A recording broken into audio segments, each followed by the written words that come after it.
Hello, let's continue our Sudoku adventure with Circles All Around by GDC. Yes, I'm back. I hope you enjoyed the week off that I took. I was sick especially sick on the day that I usually pre-record the week's worth of adventures.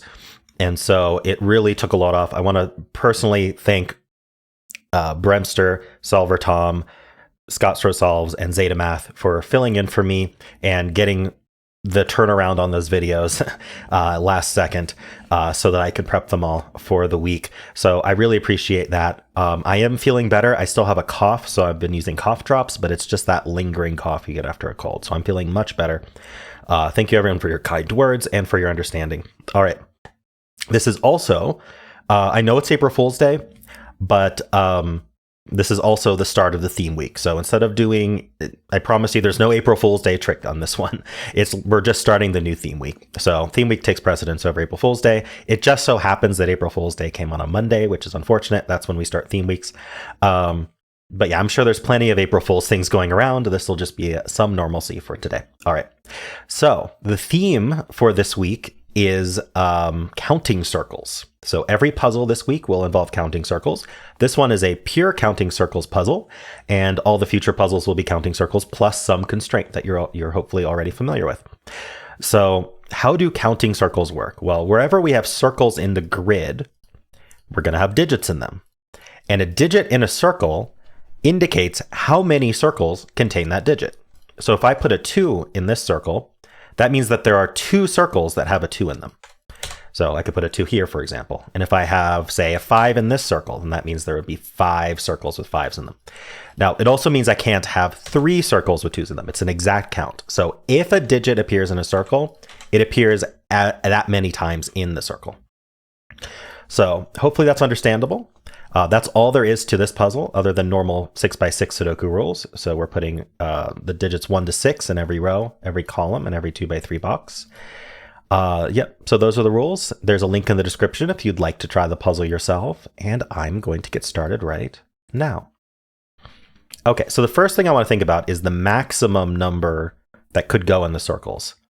So they're in 4 boxes, 1, 2, 3, and 4, and you can't repeat digits in a box. So we cannot put 5s or 6s in the circles at all. There's also a trick that I'm sure we'll be using throughout the week. It's not really a trick. It's just if you think about the circles enough, you'll kind of get this, which is the sum of the unique digits that go in the circles equals the number of circles. Now, why is that? Well, if I put a 2 in the circles, then that means I have 2 circles with a 2 in it. If I put a 3 in the circles, that means I have 3 circles with a 3 in it, right? So they're literally counting how many circles there are.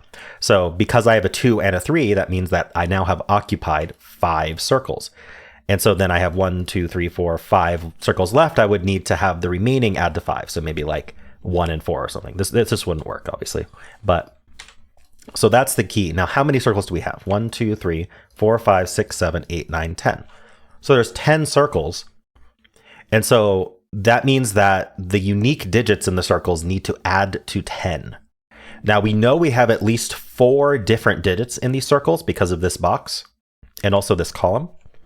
And 1, 2, 3, 4 is the only way we're adding to 10 with 4 unique digits. So this is 1, 2, 3, 4. This is 5, 6. This is the only circle with a 1 in it.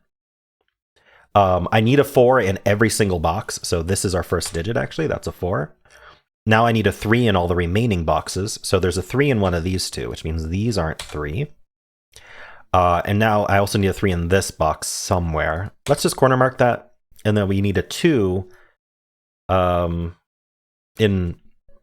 let's see, I have 3 3s. We got the 1. Okay, yeah, so this is a 3 4 pair because I need a 4 in this box as well. So we get the 3 and the 4. This is going to be 2 3 4, right? Okay, yeah, that makes sense. We're going to have 1 2 3 4, 2 3 4, 3 4, and 4 in the boxes. That makes sense. Now that I see it that way, it seems obvious, but there we go. All right, so what are we doing next? We have basically what our circles are. This 6 looks in, putting a 6 here. This 6 looks down, putting a 6 in one of these 2. Actually places the 6, which means this is 5 and 6. 6 is placed here, and 6s are done.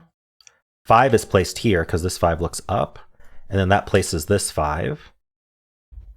That does mean there's a 5 in one of these two cells. But we can place a 5 here because of this 5 there. And that places that 5.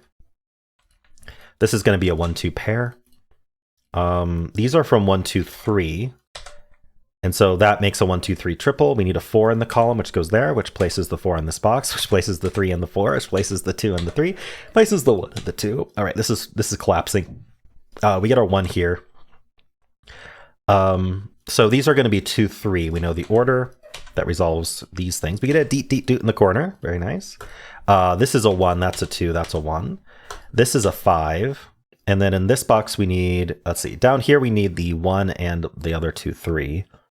And then up here, okay, so the 1 goes there. And then here we need a 4, which goes there. And so now this is a 2, 3 pair, but this 2 tells us the order. So that's 3, that's 2, that's 3, that's 2. Very nice. I did it in 3:33. Nice. So there's a 3 in the timer. There's a 3 in the timer, therefore there are 3 3s in the timer. Nice. Okay, well, that was a fun demonstration of counting circles, GDC. Actually, I had a lot of fun with that puzzle.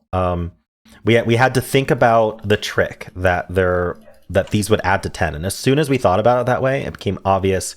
And then once I played around with the boxes, I was like, oh yeah, it's got to be 1, 2, 3, 4, 2, 3, 4, 3, 4, and 4. I kind of got there a bit circuitously. I always have a trouble saying that word, but anyway, circuitously. There we go. But we got there. Cool. Well, I hope you enjoy this theme week. I think it's going to be a lot of fun. And if you did enjoy this puzzle, why not leave a like, subscribe, and a kind comment below.